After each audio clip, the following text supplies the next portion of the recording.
भगिनींना माझा नमस्कार. सर्व शेतकरी बांधवांना तसेच महाराष्ट्रातील जो नेते आहेत, जे आपले मोठमोठे नेते आहेत, जे आंदोलन करत आहेत, जे शेतकऱ्यांसाठी लढत आहेत, त्यांना एक माझा नमस्कार. सगळ्यात महत्त्वाचा मुद्दा या ठिकाणी येतो की या ठिकाणी कॉल आला होता आपल्याला चालू लाईव्हमध्ये, त्यामुळे मी कॉल कट केला.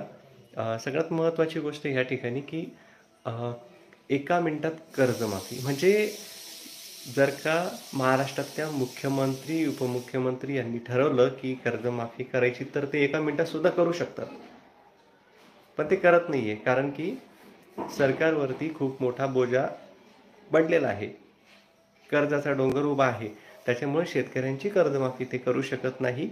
पण एका साईडनी विरोधी पक्ष नेते जे आहेत ते म्हणत आहेत की जर का तुमच्याकडे शेतकऱ्यांची कर्जमाफी करण्या इतके पैसे नाही आहेत, तुमच्यावर एवढा मोठा कर्जाचा डोंगर आहे महाराष्ट्र राज्य सरकारवर, तर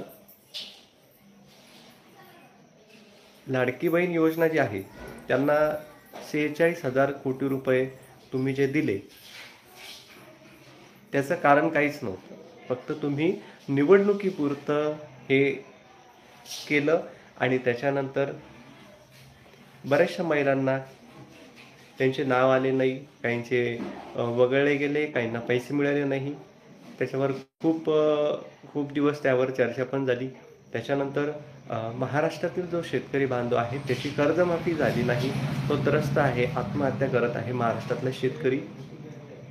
त्याच्यानंतर सगळ्यात महत्त्वाचा मुद्दा, जे विरोधी पक्ष नेते होते त्यांनी सांगितलं की महाराष्ट्रातील शेतकऱ्यांचे प्रश्न हे सुटत नाही आहे. त्याचे एकमेव मुख्य कारण म्हणजे की विरुद्ध दिशेने विरुद्ध जी बाजू आहेत, विरुद्ध बाजू म्हणजे आपण जर का सरळ कर्जमाफी केली असती, म्हणजे त्यांचं म्हणणं असं आलं की तुम्ही कर्जमाफी करायला पाहिजे होती.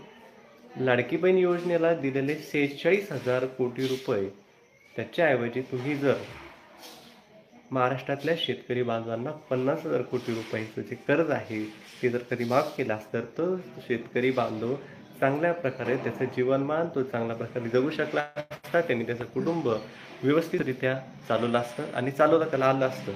पण एका ठिकाणी सांगण्यात आलं की कर्जमाफी होणारच. महाराष्ट्रातले मुख्यमंत्री देवेंद्र फडणवीस साहेब यांनी सांगितलं की महाराष्ट्रातील शेतकऱ्यांची जी कर्जमाफी आहे ती होणारच. हे निवडणुकीच्या पूर्वी बोलण्यात आलं होतं.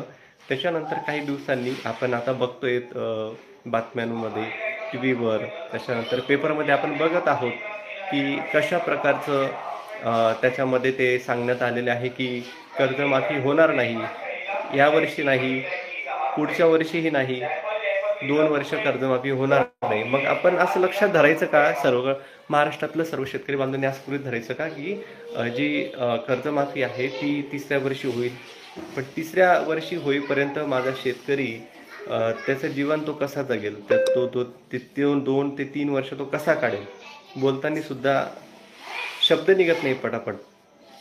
आणि त्याची व्यथा, त्याचे जे प्रश्न आहेत ते मी प्रत्येक शेतकरी बांधवांपर्यंत पोहोचून त्यांच्या भावना खूप त्रासदायक होत्या, खूप धक्कादायक त्यांच्या कहाण्या होत्या की माझे वडील माझी आई हे कोरोनामध्ये वारले, काहींसोबत खूप असे किस्से घडले. मी सगळे तुम्हाला नाही सांगू शकत, पण हे खूप वाईट परिस्थिती आहे. तुम्ही एकदम खेडेगावात जर जाऊन बघितलं, मी यवतमाळ जिल्ह्यामध्ये गेलो होतो, तिथल्या एका ठिकाणी खूप कठीण परिस्थिती आहे. ते गाव जास्त विकसित नाही आहे आणि पाण्याचा प्रश्न आहे. त्याच्यानंतर भरपूर साऱ्या समस्या होत्या. ते म्हणजे मी तब्बल 1 ते 1.5 तासांचा तो व्हिडिओ माझा बनवून झालेला होता, मी तो टाकलेला आहे यवतमाळचा. पण मला कुठेतरी असं वाटलं की तिथे गेल्यानंतर की एवढं सगळं मागासलेलं आहे, त्यातल्या त्यात कर्जमाफी नाही, पीक विम्याचे पैसे बऱ्याच लोकांना मिळालेले नाही आहेत, अशा भरपूरशा गोष्टी आहेत ज्या की जेवढ्या सांगितल्या तेवढ्या कमी आहेत. या सगळ्या प्रश्नांचा जर सारांश बघायला गेलं एकदम की फक्त कर्जमाफी केली तर यांचे सगळे प्रश्न सुटून जातील. महाराष्ट्रातील सर्व शेतकरी बांधवांचे प्रश्न जे आहेत ते एका कर्जमाफीवर सगळे मिटून जातील. त्याच्यासाठी कर्जमाफी करणं हा खूप महत्त्वाचा मुद्दा आहे आणि ती करायलाच पाहिजे. जसं बोललो तसं आपण करायलाच पाहिजे होतं, पण तसं काही झालेलं आपल्याला दिसलं नाही, तसं काही झालं नाही. तरीसुद्धा आपण महाराष्ट्रातून प्रत्येक शेतकरी बांधव एक एक व्हिडिओ बनवून सोशल मीडियावर टाकत आहे. महाराष्ट्र राज्य सरकारपर्यंत पोहोचण्याचा प्रयत्न करत आहे, पण कुठंही कोणाचीच दखल घेतली जात नाही. कोणीच सगळ्यांचं दुर्लक्ष होते. तिथे कुणाल कामराचा जो एक व्हिडिओ व्हायरल झाला तर सगळ्यांचं लक्ष तिथं केंद्रित झालं. पण इथं बिचारा शेतकरी बांधव रोज मरतोय, त्याला बोलायला शब्द राहिले नाही. काही काही शेतकरी बांधव असे आहेत, खूप वयस्कर आहेत की त्यांना लढता येत नाही, त्यांना बोलता येत नाही, फक्त शेतामध्ये जातात, राबराब राबतात.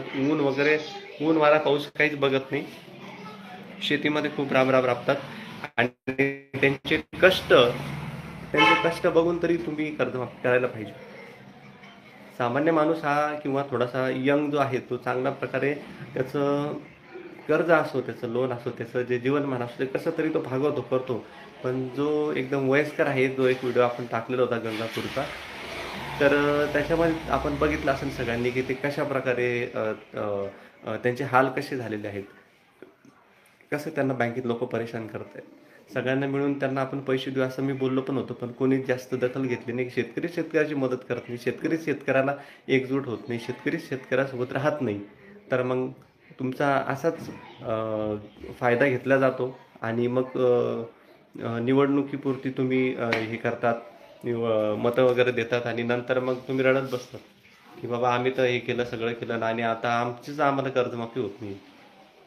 भरपूरसे मला कॉल येत असतात, सांगत असतात लोक, असं झालं तसं झालं. त्याच्यानंतर जालना जिल्ह्यातील राधाकिशन बेंद्रे जे आहेत ते अपंग आहेत, आपण त्यांचा एक व्हिडिओ अपलोड केला होता. त्यांनीही सांगितलं की असे असे हाल. आत्ताच त्यांचा एक कॉल येऊन गेला, मी थोड्या वेळाने त्यांना बोलेलच, पण त्यांनी तेच सांगितलं. एक प्रश्न त्यांचा तोच होता की साहेब होईल का कर्जमाफी? अपंग आहेत ते, एक मुलगा एक मुलगी आहे. मुलगा मुलगी कोणी पुण्याला शिकायला आहे, त्यांच्या शिक्षणाचा खर्च आहे. त्याच्यानंतर पीक विमा असो, शेतातले मजूर असो, त्यांचाही जो भाव, त्यांचे जी मजुरी आहे ती सुद्धा वाढलेली आहे. सगळ्या गोष्टी मी कशा करायच्या साहेब, सांगा तुम्ही. खूप खंत वाटते या गोष्टी बोलत असताना. म्हणजे जितकं बोललं एवढं कमी. सगळ्या गोष्टी ह्या संपूर्ण व्हिडिओला मी उद्देशून एकच सांगतो की राज्य सरकारने दिलेला शब्द पाळावा. तुम्ही कर्जमाफी करणार होते ती करावी, जेणेकरून महाराष्ट्रातील सर्व शेतकरी बांधव हे चांगल्या प्रकारे जीवन जगू शकेल. माझा शेतकरी बांधव असेल, माझे शेतकरी भगिनी असेल, शेतकरी माता भगिनी चांगलं जीवन जगेल आणि याच्यातून त्यांची पुढची पिढी आहे ती चांगल्या प्रकारे राहू शकेल. त्यांच्या ज्या पिढ्या आहेत पुढच्या, त्या चांगलं जीवन जगू शकतात. यांनी शेती वगैरे व्यवस्थित ठेवली, चांगली जपली तर ते चांगलं जगू शकतात. विकास होत जाईल, आजूबाजूंचा विकास होईल, आजूबाजूच्या गावाचा विकास होईल. किती बोलू मी, जेवढं बोललं तेवढं कमी. 1 मिनिट लागणार नाही कर्जमाफी त्यांना करायला, पण नाही करणार. सांगून दिलंय त्यांनी 2 वर्ष करणार नाही मी. तरी पण तुम्ही जास्त टेन्शन घेऊ नका, कारण की पूर्ण महाराष्ट्रभर हा पेटलेला मुद्दा आहे कर्जमाफीचा. आणि या कर्जमाफीच्या मुद्द्यावर प्रत्येक जण ताट उभा राहिलेला आहे सरकारसमोर. सरकारला एक प्रश्न पडलेला आहे की आता करायचं काय. याच्यामध्ये सगळे खरं तर यावेळेस सगळ्यांनी सपोर्ट केला आहे. महाराष्ट्रातील सर्व जेवढे मोठे मोठे नेते आहेत, पुढारी आहेत, विरोधी पक्ष नेते आहेत, सगळ्यांनी खूप मोठा सपोर्ट केलेला आहे यावेळेस. आणि कुठेतरी असे थोडेफार चिन्ह दिसत आहे आपल्याला की होऊ शकते. तरी त्यांनी सांगितलं, तरी पण एक केंद्रापर्यंत जर हा मुद्दा पोहोचला तर कशाही प्रकारे होऊ शकते. जर झालीच तर झालं तर त्यांनी सांगितलं की 2 वर्ष होणार नाही, पण आपण सगळ्यांना आशा लागून आहे की आता पुढं होणार काय, याकडे सगळ्यांचं लक्ष लागून आहे. असे जे नवीन नवीन व्हिडिओ, त्याच्यानंतर ज्या माहिती, जे लेटेस्ट अपडेट हे मी तुमच्यापर्यंत आणतच असतो. पण ह्या सगळ्या गोष्टी ह्या नंतरच्या झाल्या, पण सगळ्यात महत्त्वाचा मुद्दा आहे की तुम्ही एकदम निवांत राहायचं आहे, जास्त ताणतणाव घ्यायचा नाही आहे. जरी बँकेतले लोक आले त्यांना पण व्यवस्थित बोलायचं आहे, जास्त त्यांनाही भांडायचं आहे. ते पण